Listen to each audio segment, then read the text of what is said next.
2026-এ ধনুরাশি মানুষজনদের জন্য তাদের কাজের জায়গা কেমন থাকবে আজকে এই ভিডিওর মাধ্যমে সেটা নিয়ে আলোচনা করব। দেখুন, কাজের জায়গা আমাদের 10 নম্বর ঘর থেকে ডিপেন্ড করে। 10 নম্বর ঘরের ওপর তো কোনো ম্যালিফিক প্ল্যানেট নেই, কিন্তু 4th হাউসের ওপর কিন্তু শনি বসে গেছে। এবার শনির দৃষ্টি পুরোপুরিভাবে 10 নম্বর ঘরে থাকছে।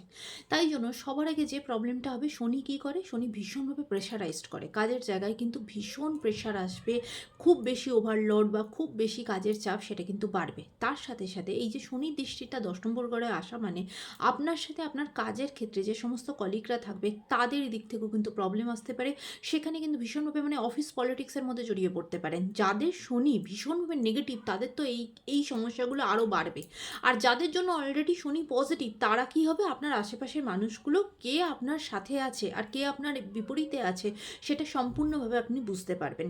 তবে শনি 4th হাউসের ওপর থাকলে আমাদের জীবনে কিছু চেঞ্জেস আনে। মানে কি, কাজের প্যাটার্নের চেঞ্জ হতে পারে, আপনার অফিসের চেঞ্জ হতে পারে, আপনার ট্রান্সফার পর্যন্ত কিন্তু হতে পারে। তাই ওভারঅল কাজের জায়গায় এই বছর আপনার জন্য এরকম থাকবে।